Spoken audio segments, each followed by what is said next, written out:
Hello everyone, and this is my review for Monday Night Raw on October 22nd, 2012. And of course, this is the go-home show before the Hell in a Cell pay-per-view. And I feel that this show was, it was a pretty good show considering everything that they were building into the pay-per-view storylines and for storylines into the future as well. You also had a couple of really good matches on there. It was great to see them start off with the tag team title tournament finals. Really good match with Damien Sandow, Cody Rhodes, and Rey Mysterio and Sin Cara. Just very good in-ring action. Also, like I said, I was really glad that they decided to go ahead and start the show off with this, mostly because it allowed for them to eventually, try to build a little bit more storyline in between the winners of the tag title tournament, which were Damien Sandow and Cody Rhodes, against the tag team champions Daniel Bryan and Kane. Obviously, also Kane and Daniel Bryan had their own thing going on that night. They Kane having his match with Big Show. That match was pretty slow paced. Then again, it's one that you come to expect, especially with the fact that how large the two of them are. Usually a slower paced match. Nothing horrible, but nothing really great either in the terms of the Big Show match. Outside the fact that they do put more emphasis again on how powerful the Big Show's knockout punches for his match with Sheamus at the pay-per-view. Also, Daniel Bryan's match with Dolph Ziggler, which was a really good match in my mind, and obviously having the two of them end out, losing their matches, while you have Damien Sandow and Cody Rhodes winning their match. Also, the whole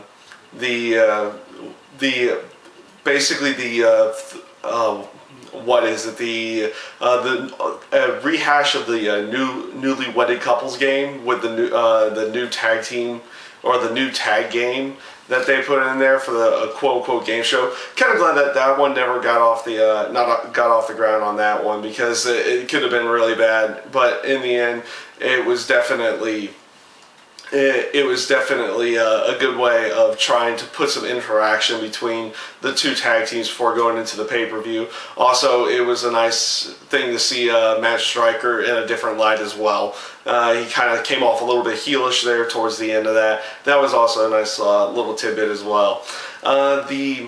Also, another thing going on, you had further development between the Eve and Caitlyn storyline, where Caitlyn showed the stuff that she got off the iPad to Eve, and basically led to a backstage brawl with Caitlyn, Layla, and Eve at that point.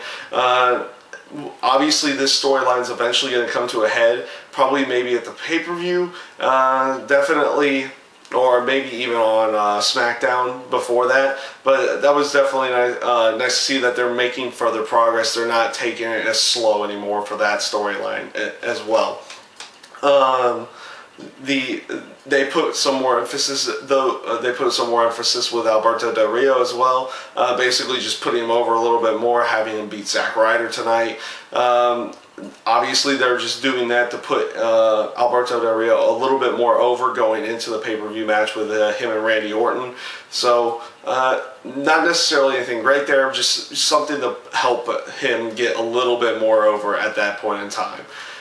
And basically, the other thing that I ended up really liking, and this is for storyline in the future as well, the whole AJ storyline, where she's forced to resign as general manager because it was allegations of fraternizing, which it later came out to be John Cena was the person that they were doing, and the reason why this is something for a storyline, because you have them saying, hey, this is a business meeting, while other people accused of being fraternizing, or somebody being or the two of them being together or having an affair of any kind, and they can use this for further development of maybe in this case, it's good because it gets AJ out of the position of general manager for the time being, which is obviously something they couldn't run with forever to begin with. So that was a good way of doing that. But obviously, they're putting something in there that, hey, maybe they're going to put her back in as GM, or if they get some proof that's saying, oh, this was just a business like a business meeting of some kind, they can do. They could try to get Vicky out of power and put AJ back into power at that point. So it'll be interesting to see how that storyline develops in the future, and see where it ends out going from there at that point in time. This basically brings me to what I feel is pretty much the main focal point of the show, which is obviously you got to get the WWE title picture going in there with Ryback and CM Punk. They put Ryback into a match with The Miz again, and I would have liked to have seen some more back and forth action in this match. It just became like almost another Ryback squash match at that point. And obviously they want to put Ryback over as much as they possibly can going into the pay-per-view because he is relatively new. He does have a pretty good following with the crowd. They do like to chant the "Feed Me More" area, but you know, as I personally feel, I feel that they pushed him to a WWE title match far too soon.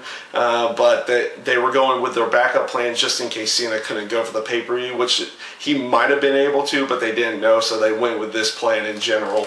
And obviously their interaction in the at the end of the show as well, with basically Ryback ending the whole lumberjack match and going in there and attacking CM Punk, getting another one over on CM Punk going into the pay-per-view. It makes me feel like that, you know, Ryback is obviously going into the pay-per-view with a great deal of momentum. You know, you have that feeling that he would actually probably win the match. So they're gonna pull something out of their hat to make it, you know, find a way to screw over Ryback in that match, but not really hurt his character in general. So you'll probably see some kind of interference, something big, basically saying, you know, he's going to have a big feud coming up that's not necessarily with CM Punk, but with somebody else at that point in time that they consider really big. So you'll probably see that happen at the pay-per-view. And just to throw it out there, the match itself with CM Punk and Sheamus was once again another really good match until, you know, you have them pretty much interfering towards the end there. And that's basically how I feel about Monday Night Raw this week. They did a pretty good job of setting things up for the pay-per-view going forward, and then obviously getting a few other underlining storylines going for the future after the pay-per-view itself. So that's basically how I felt about Monday Night Raw this week. I thank you guys for watching. Hope you enjoyed.